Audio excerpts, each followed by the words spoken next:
Ya, Assalamualaikum warahmatullahi wabarakatuh. Perkenalkan, nama saya Yuliana Nur Pratama. Saya di sini akan menjelaskan bisnis plan bantu UMKM bersama dengan rekan saya, Natasha Brigita dan Rachma Diani dari Universitas Trisakti. Pertama-tama saya akan memperkenalkan profil perusahaan kami. Nah, perusahaan kami bantu UMKM, jenis perusahaan kami aplikasi mobile yang berdiri pada bulan Juli tahun 2021. Berikut adalah logo dari perusahaan kami. Kemudian ya latar belakang. Apa yang melatar belakangi kami membuat usaha ini? Yang pertama adalah digitalisasi UMKM. Dari total 64 juta pelaku UMKM di Indonesia, hanya 8 juta atau 13% yang sudah terintegrasi dengan platform digital. Karenanya, kami hadir memberikan kemudahan bagi pelaku UMKM untuk mendigitalisasi usahanya. Selain digitalisasi UMKM, hal lainnya yang menjadi permasalahan dan juga melatar belakangi usaha kami adalah pengelolaan sampah. Seperti yang kita ketahui, sampah plastik membutuhkan waktu yang sangat lama sampai akhirnya terurai. Sedangkan sampah makanan yang menumpuk menimbulkan bau tidak sedap dan menjadi sarang serangga dan penyakit. Selain membantu pengoperasian UMKM, fitur dalam aplikasi kami juga dapat membantu mengelola limbah atau sampah yang dihasilkan dari UMKM tersebut. Kemudian visi, misi, dan tujuan usaha bantu UMKM. Visi usaha kami antara lain menjadi aplikasi mobil pendukung UMKM Indonesia yang dikenal di dunia. Misi kami diantaranya meningkatkan literasi digital pelaku UMKM agar mampu bersaing dalam industri 4.0, membantu UMKM berperan aktif dalam campaign Zero Waste dan pengelolaan limbah yang bijak. Tujuan usaha kami ya diantaranya membantu menyelesaikan permasalahan UMKM dalam pengelolaan limbah dan sampah, serta meningkatkan brand awareness kepada masyarakat, khususnya penggiat UMKM, sehingga bantu UMKM dapat dikenal dan membangkitkan keingintahuan masyarakat terhadap pelayanan aplikasi yang ditawarkan. Selanjutnya, saya akan menjelaskan bisnis kanvas bantu UMKM. Ya, berikut adalah bisnis kanvas bantu UMKM. Di sini yang akan saya highlight adalah customer segment. Segmentasi dari pengguna aplikasi bantu UMKM tertuju pada UMKM yang masih awam dalam pencatatan dalam operasional bisnisnya, tidak terkecuali pada UMKM tertentu. Kemudian value proposition. Value proposition dari bantu UMKM adalah memberikan kemudahan dalam operasional UMKM agar lebih ramah lingkungan dengan menyediakan kemasan eco-friendly serta membantu financing UMKM dengan menyediakan fitur yang dapat menghasilkan laporan keuangan usaha. Kemudian kami juga membantu UMKM mengelola limbah yang dihasilkan, membuat dan menyalurkan UMKM terdaftar, kemasan eco-friendly guna operasional bisnisnya dan dalam rangka pengurangan penggunaan plastik. Dalam pembuatan kemasan eco-friendly, kami bekerjasama dengan PT Green Hope. Kemudian, kami juga menjual kemasan eco-friendly pada e-commerce dengan harga yang bersaing untuk konsumen di luar UMKM terdaftar. Selanjutnya akan dipresentasikan oleh rekan saya, Natasha Brigita. Baik, sekarang saya akan menjelaskan tentang rencana operasional dari bisnis aplikasi Bantu UMKM.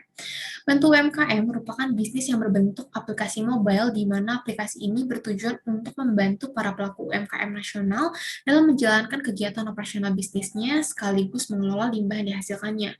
Nah, di sebelah kiri saya ini ada gambar diagram use case yang terdiri dari user dan sistem. User di sini adalah para pelaku UMKM, sedangkan sistem di sini adalah aplikasi bantu UMKM itu sendiri. Nah, di sini user ini dapat memilih pelayanan bantu UMKM, menggunakan fitur aplikasi, melakukan pembayaran langganan setiap tahunnya, dan memberikan rating atas kepuasan dari penggunaan aplikasi bantu UMKM.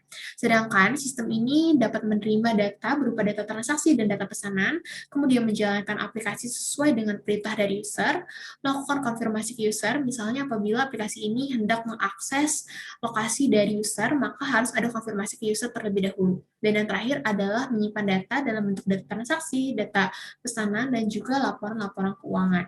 Nah, di bawah saya ini ada gambaran aplikasi bantu UMKM. Nah, di sebelah kiri ini adalah tampilan apabila users sudah mengunduh aplikasi bantu UMKM dan hendak mendaftarkan dirinya menjadi pengguna aplikasi. Sedangkan di sebelah kanan saya ini ada tampilan dari aplikasi bantu UMKM yang terdiri dari 5 menu. Yang pertama adalah bantu transaksi. Menu ini berfungsi untuk mencatat transaksi, baik transaksi penjualan maupun transaksi pembelian.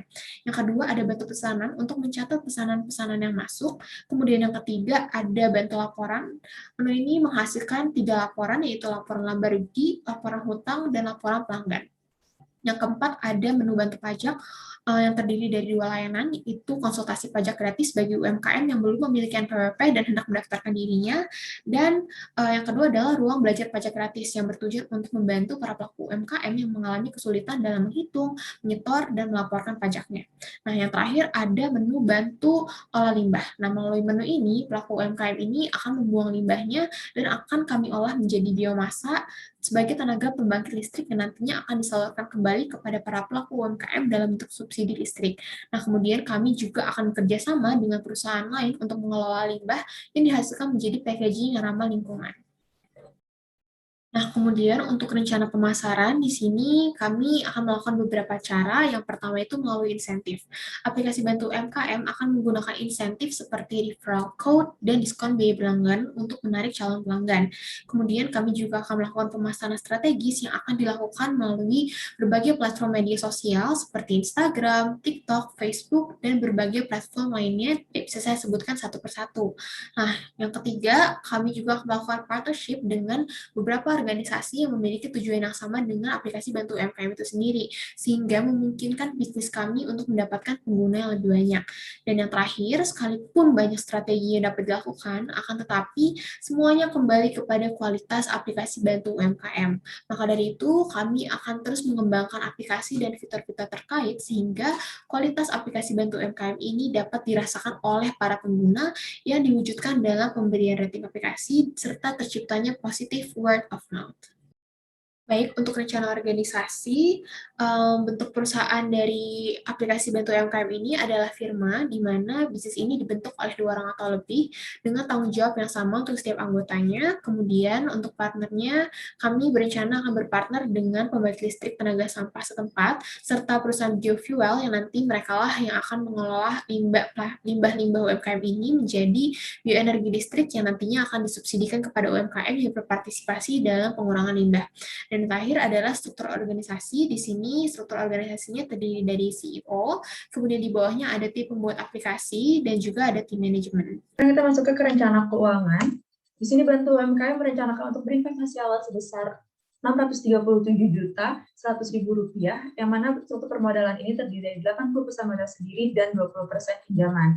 Di sini bisa kita lihat proyeksi laporan laba rugi pada tahun pertama nilai EAT-nya masih bersifat negatif dikarenakan biaya produksi yang cukup tinggi. Namun kita bisa lihat di tahun-tahun selanjutnya EAT sudah bernilai positif dan mengalami peningkatan. So, berikut balance sheet dari struktur permodalan kami bisa dilihat pada tabel di layar.